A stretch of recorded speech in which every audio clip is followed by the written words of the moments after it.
Hello everyone, happy new year, all that sort of stuff.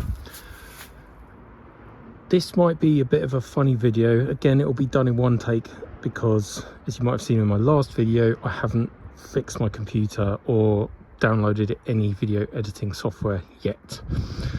So it's all going to be done in one shot on my iPhone, and I'll show you a few things. First thing, you might be wondering why I have this weird frame which has a Rover SD1 front subframe. That's actually off the diesel. That was the wrecked one, but it is good for mounting stuff on. And a rear cross member, and then some random pig iron and a bit of my old bed frame, I think that was. Well, I have been transporting a body shell. Ta-da! This wasn't a body shell that I collected in this condition. It was in fact a near-on full assembled car, just missing its engine and box. So it's got all the glass, interior trim, everything like that. And I know quite often I say, oh, this is a really special Rover SD1, but this really is a Rover SD1 that is quite special. It is a twin Plenum Vitesse. It's a 1985, and that is rare enough, like a twin Plenum, sort of 500 odd made. But this one's special because it was one of the first 50.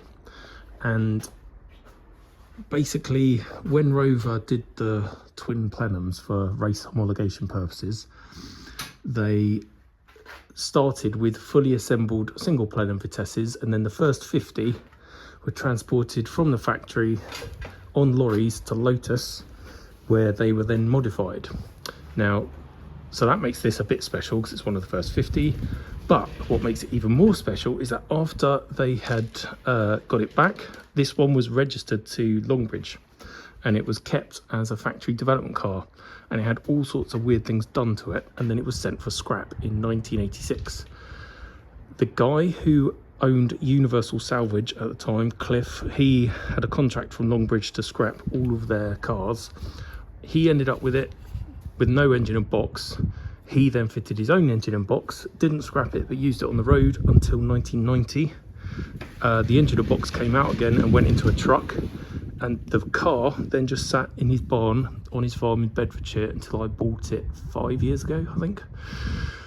Right, running out of breath. We're already at 2 minutes 30. What has happened over Christmas? I had this back while the diesel was away being titivated by MPR.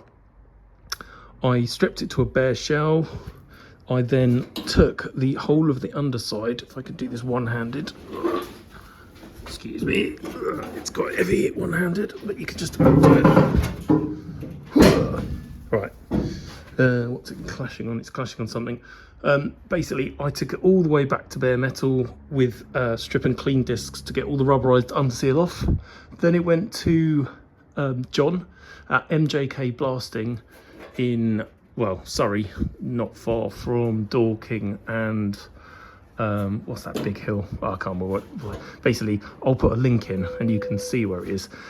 And I cannot recommend the guy highly enough. He has blasted the whole of the engine bay and the underside, and then covered it in zinc primer for what I think was a bargain price. I won't tell you what it was because, you know, get your own quotes on that. And I didn't get any sort of deal or anything. That's just what it cost, but god damn it, was it worth it. I'm struggling to turn the car over one-handed and lock it into position. I think it was fouling here perhaps, but we'll have another go.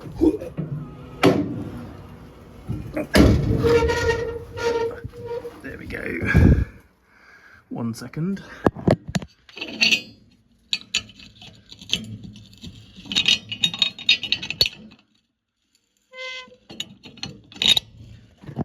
Top quality production values, as you've come to expect.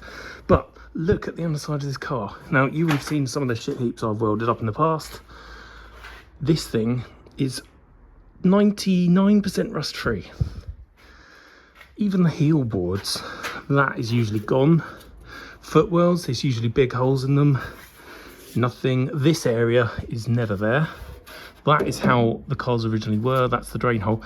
That is the original steel plug that fills that rain hole. Inner wings, really, really good. That is just the last dregs of rubberized stone chip, which I couldn't get off, and it's come a little bit more loose in the blasting, so that will come off. Need to repair that turret. There's a hole here which I smashed through with a screwdriver, and then classic SD1 weak spot. The clutch master has leaked down the bulkhead.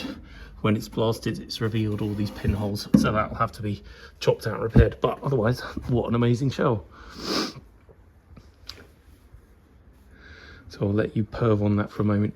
Even the radiator support bracketry, everything along the front, amazing.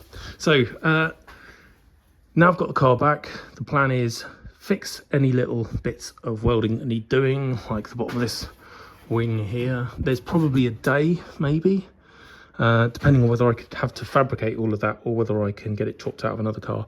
But probably a day of welding, and then it'll all be epoxied, seam sealed, rubberized stone chip as close as I can get to original. But the reason I'm chatting on about this now is because John, the blaster at MJK Blasting, has just uploaded a video of him doing this car. So I'm going to upload this, put a link in, and then you can go and see this car actually being blasted.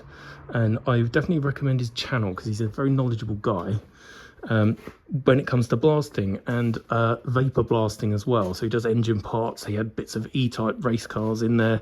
He races a yellow wide arch SD1 called Baz in Thunder Saloons.